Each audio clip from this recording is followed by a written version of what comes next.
तो जो next topic रहेगा बेटा हमारा वो रहेगा मेडिसिनल प्लांट्स के बारे में। मेडिसिनल प्लांट्स यानी कि कुछ प्लांट्स ऐसे हैं जिनको मेडिकल पर्पज के लिए यूज करते हैं। इसमें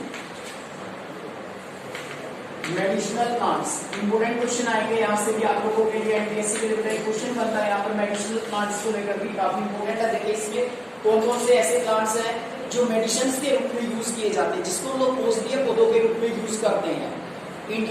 India is known for its shrub and species from ancient time. Some 2000 plants have been described in Ayurveda and at least 500 are in regular use.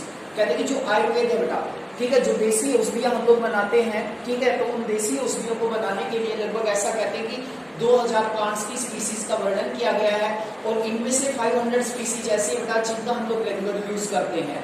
The world conservation Union Red List has named 352 medicinal plants which 52 are certainly threatened and 49 endangered. कहते हैं कि जो red list है, red list के बेटा ऐसे plants के नाम उसमें हम लोग डालते हैं जो लगभग लुप्त होने वाले हैं या जो बिल्कुल खतरे में आ जाते हैं। तो ऐसा कहते हैं कि 352 मेडिकल प्लांट्स में से 52 ऐसे हैं जो बिल्कुल थ्रेटन पर है, खतरे पर है। 49 आर एंडेंजर्ड।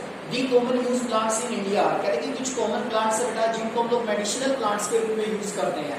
यहाँ पर सबसे पहला जो प्लांट्स आता है हमारा वो कौन सा बेटा? सर्पगंधा। तो देखिए ये जो प्लांट्स है, मेडिकल जो प्लांट्स है, इसका क्या यूज होता है हमारे दैनिक जीवन में, हम लोग इसको कैसे यूज करते हैं?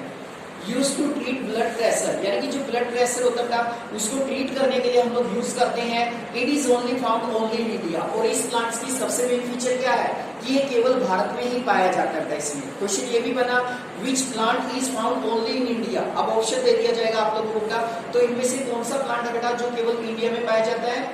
सर्पगंधा। तो इसको ट्रीट करने के लिए हम लोग यूज करते हैं ब्लड प्रेशर, यानी कि जो रक्तचाप होता है, ब्लड प्रेशर होता है, उसको ट्रीट करने के लिए सर्पगंधा यूज किया जाता है। और सर्पगंधा की सबसे मेन क्वालिटी यही है कि भारत में पाया जाता है सिर्फ ये पौधा सर्पगंधा। क्वेश्चन इंपोर्टेंट बनेगा बेटा यहाँ से। यहाँ पर क्वेश्चन ये बनता है which plant is found only in India use to treat blood pressure, यानी कि वो कौन सा प्लांट है जो केवल भारत में ही पाया जाता है जिसे हम लोग ब्लड प्रेशर ट्रीट करने के लिए यूज करते हैं। तो कौन सा है? सर्पगंधा। उसके बाद बेटा इसमें जामुन, सुना होगा नाम आपने, जामुन खाए भी होंगे आपने जामुन, ठीक है। तो जामुन का जो जामुन होता है बेटा, जामुन को हम लोग ज्यादातर यूज करते हैं। देखिए इसमें the juice from ripe fruit is use prepare vinegar which is carminative and diuretic and has digestive property. The powder seeds is used to controlling diabetes. कहते हैं बेटा जो फ्रूट होता है, जो पका हुआ फ्रूट होता है, ठीक है ना, उससे हम लोग क्या करते हैं बेटा, एक तरह से वो जो हमारा डाइजेस्टिव सिस्टम होता है बेटा उसके लिए बहुत अच्छा माना जाता है, पाचन शक्ति को बढ़ाने में मदद करता है। कहने का मतलब ये बेटा जो पका हुआ फ्रूट होता है जो हमारा जामुन का, ठीक है।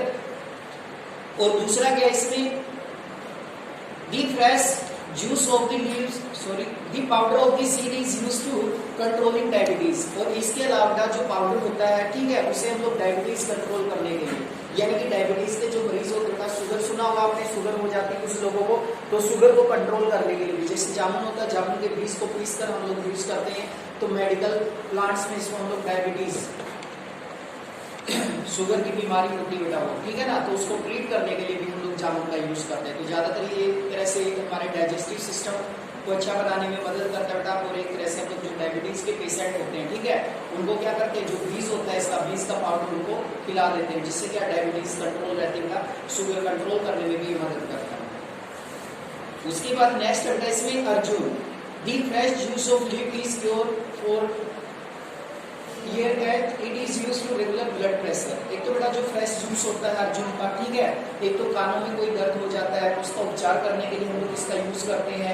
It is also use to regulate blood pressure. इसके अलावा जो ब्लड प्रेशर होता है उसको लिमिट करने के लिए या उसको कंट्रोल करने के लिए भी हम इसको यूज करते हैं बेटा अर्जुन। अर्जुन का जो प्लांट्स होता है, ठीक है, अर्जुन का जो पौधा होता है उसको यूज किया जाता है बेटा। एक तरह से तो कानों में दर्द हो जाता है मान लीजिए, तो कानों के दर्द का उपचार करने के लिए हम लोग यूज करते हैं। और एक तरह से बेटा इसका यूज हम लोग करते हैं ब्लड प्रेशर को कंट्रोल करने के लिए। तो ये था इसमें Arjun.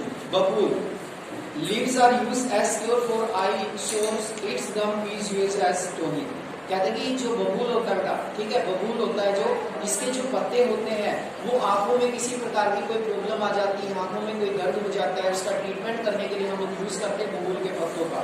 It's gum is used as a tonic. कहते हैं इसके अलावा जो गम होता है, जो गोंद हम लोग बबूल से प्राप्त करते हैं, ठीक है, उसे टोनिक के रूप में भी यूज किया जाता है। कहने का मतलब है वो हमारी शारीरिक शक्ति होती है, जो टोनिक होता है उसको टोनिक के रूप में भी यूज करते हैं लोग बबूल को। तो यहाँ पर बबूल के दो यूज होता है, एक तो आंखों का उपचार करने के लिए हम लोग यूज करते हैं, ठीक है, और एक दूसरा उपचार होता है इसमें कि जो बबूल का गम होता है, जो गोंद हमें मिलता है, उसको हम लोग एक तरह से शारीरिक शक्ति बढ़ाने के लिए भी यूज करते हैं, ठीक है ना।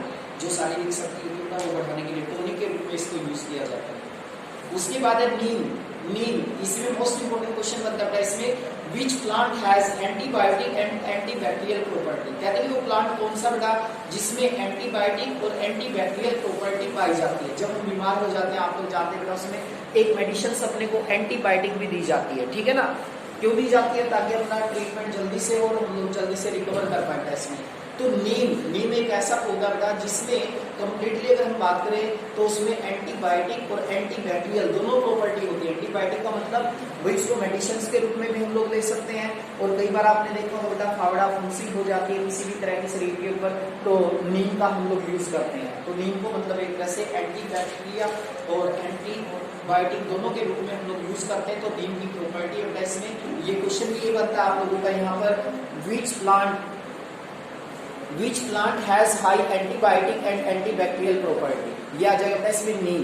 नीम के अंदर होती है एंटीबैक्टीरियल भी और एंटीबायोटिक प्रॉपर्टी, दोनों प्रॉपर्टी नीम के अंदर पाई जाती है। मोस्ट इंपोर्टेंट क्वेश्चन है, सबसे ज्यादा आता है नीम वाला। कौन सा ऐसा प्लांट है जिसमें एंटीबैक्टीरियल और एंटी प्रॉपर्टी दोनों पाई जाती है, एंटीबैक्टीरियल और antibiotic. Tulsi plant is your cough and cold. कहते हैं कफ और कोल्ड, यानी कि जब हमें सर्दी जुकाम हो जाता है तो हम लोग क्या यूज करते हैं? तुलसी। कई बार हम लोग घरों में भी देखा होगा आप लोगों ने, घर में तुलसी का पौधा हम लोग लगा लेते हैं। तो कई बार जैसे हमें कोल्ड कफ हो जाता है तो पेरेंट्स क्या करते हैं, भाई चाय में थोड़ी सी तुलसी डाल के पिला देते हैं इसको, है ना। तो इस तरीके से बेटा जो तुलसी का जो प्लांट्स है वो एक तरह से यूजेबल हमारे लिए कफ एंड कोल्ड, यानी कि जब सर्दी जुकाम होती है, ठीक है, उस समय पर यूज किया जाता था। उसके बाद बेटा इसमें kachnar is use to cure asthma and ulcer. कहते हैं कि जो अस्थमा होता है, ठीक है, अस्थमा सांस लेने की जो बीमारी होती है, देखा होगा आपने, वही सांस लेने में सफोकेशन महसूस करते हैं कुछ लोग, ठीक है।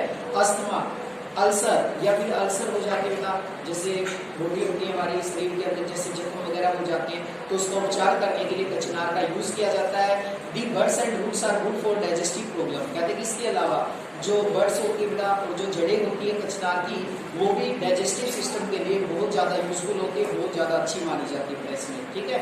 जो बर्ड्स होती है, कोफले होती है, या फिर जो हमारी जड़ें होती है बेटा कचनार के पौधे की, उसे डाइजेस्टिव सिस्टम के लिए, पाचन शक्ति के लिए भी बहुत अच्छा माना जाता है इसमें कचनार। तो कचनार बेटा जिसे हम लोग मेडिसिनल प्लांट्स के रूप में यूज करते हैं अस्थमा और अल्सर। अस्थमा और अल्सर जैसी बीमारियां होती है तो तब इसको यूज किया जाता है कचनार को। और इसकी जो बर्ड्स होती है और रूट्स होती हैं उसे एक तरह से डाइजेस्टिव सिस्टम के लिए बहुत अच्छा माना जाता है, बहुत ही लाभदायक माना जाता है। तो ये देखता है इसमें कुछ मेडिसिनल प्लांट्स जिसको हम लोग औषधियों के रूप में यूज करते हैं, ठीक है। बीमार होने पर हम लोग इनको यूज करते हैं। आप लोगों को शायद नहीं पता होगा, लेकिन हम लोग बेटा और भी बहुत सारे प्लांट्स हैं जिनका अपने दैनिक जीवन में यूज करते हैं। ज्यादातर ये जो प्लांट्स से हम लोग जो मेडिसिन बनाते थे ना बेटा, ये आयुर्वेद में हम लोग इनको इंक्लूड करते हैं। आयुर्वेद का मतलब क्या होता है? देसी जो मेडिसिन हम लोग बनाते हैं, तो हम लोग मेडिकल स्टोर से परचेज करते हैं बेटा, तो उसमें तो ज्यादातर अपनी वैसी मेडिसिन होती हैं, ठीक है ना, जेनेरिक मेडिसिन होती है। लेकिन जो हम मेडिसिन बनाते हैं, देसी मेडिसिन जो बनाते हैं बेटा, उसमें बहुत सारे प्लांट्स हमारे काम आते हैं जो दैनिक जीवन में बहुत सारी बीमारियों का ट्रीटमेंट करने के लिए यूज किए जाते हैं। तो यहाँ से भी आप लोगों को एमपीएससी के लिए क्वेश्चन मिलेगा। सबसे पहले इसमें किसके बारे में पढ़ा हमने? सर्पगंधा के बारे में। सर्पगंधा को हम लोग यूज करते हैं ब्लड प्रेशर को ट्रीट करने के लिए, ठीक है। ब्लड प्रेशर को ट्रीट करने के लिए सर्पगंधा की सबसे मेन विशेषता है कि ये प्लांट केवल भारत में ही पाया जाता है, कहीं और मिलता ही बेटा सर्पगंधा। सेकंड इसमें जामुन। जामुन का हम लोग यूज करते हैं एक तरह से, एक तो डाइजेस्टिव सिस्टम होता है बेटा उसको अच्छा बनाने में, और एक जो बीज होता है, बीज का जो पाउडर हम लोग बनाते हैं बेटा, उसे किस लिए यूज करते हैं? डायबिटीज के जो पेशेंट होते हैं, डायबिटीज को कंट्रोल करने के लिए, शुगर को कंट्रोल करने के लिए, ठीक है। तो ये बहुत बड़ी प्रॉब्लम होता है, शुगर वाली, डायबिटीज, बहुत सारे पेशेंट आप लोगों को मिलेंगे। तो उनके लिए जामुन देखा भी होगा आपने, वो जामुन वगैरह भी खाते हैं और उनके बीज वगैरह होती है, उसको पीस कर एक तरह से वो मेडिसिन के रूप में यूज कर सकते हैं। शुगर को कंट्रोल करने के लिए, डायबिटीज को कंट्रोल करने के लिए जामुन के जो बीज होते हैं बड़े लाभदायक होते हैं। उसके बाद बेटा इसमें बबूल। बबूल को हम लोग आंखों की केयर करने के लिए, और इसका जो गम होता है बेटा, जो गोंद होता है, वो टोनिक के रूप में यूज किया जाता है, ठीक ठीक है, जो हमारी शारीरिक शक्ति को बढ़ाने में मदद करता है। टॉनिक के रूप में हम लोग यूज करते हैं। नीम एक ऐसा पौधा जो एंटी बैक्टीरियल और एंटीबायोटिक दोनों में यूज किया जाता है, ठीक है। मान लीजिए एंटीबायोटिक तो मेडिसिन सब लोग लेते हैं बीमार होने पर, ठीक है, और एक तरह से एंटीबैक्टीरियल का मतलब जिससे फावड़े फुंसी या कोई भी हमें प्रॉब्लम आ जाती है स्किन से रिलेटेड, तो उसमें भी हम लोग यूज करते हैं, ठीक है। तो ये नीम का पौधा का काफी क्वेश्चन आता है। और tulsi plants use for pure cough and cold, यानी कि जो कफ और कोल्ड होता है, सर्दी जुकाम होता है, तो उसमें हम लोग यूज करते हैं तुलसी के प्लांट्स को, ठीक है। जो तुलसी प्लांट्स होता है, तुलसी का जो पौधा होता है, तो उसके पत्ते वगैरह होते हैं, हम लोग यूज करते हैं अपने आप को ट्रीटमेंट करने के लिए। उसके बाद अपने इसमें kachnar is use to cure asthma and ulcer, कहते हैं कि ये एक अस्थमा होता है या अल्सर होता है, उसके लिए हम लोग इसको यूज करते हैं अस्थमा अल्सर, ठीक है। अस्थमा सांस लेने से रिलेटेड बीमारी का, और अल्सर का मतलब होता है जब अपने बॉडी के अंदर जख्म हो जाते हैं ना शरीर के अंदर, ठीक है ना, तो उसे अल्सर वगैरह बोलते हैं हम लोग, तो उसमें हम लोग यूज करते हैं कचनार का। The birds and roots are good for the digestive problem, या फिर जो पाचन प्रॉब्लम है किसी व्यक्ति को, तो उसमें भी कचनार को बहुत ही अच्छा माना जाता है। तो ये कुछ प्लांट्स होता है जो हमारे दैनिक जीवन में यूज आते हैं। यस गौरव,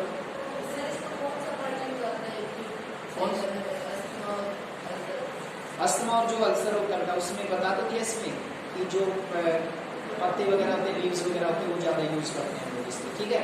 और बर्ड्स और रूट्स वगैरह होते हैं ना, उसको हम लोग डाइजेस्टिव सिस्टम के लिए यूज करते हैं। पाचन शक्ति में किसी को प्रॉब्लम है तो उस समय पर हम लोग इसकी जो बर्ड्स होती है, रूट्स होती है, उसको यूज करते हैं, ठीक है। और ट्रीटमेंट करना, मान लीजिए हमें अस्थमा का, अल्सर का, तो उसमें इसके लीव्स यूज किए जाते हैं। कचनार, कचनार एक पौधा है, ये भी प्लांट्स है।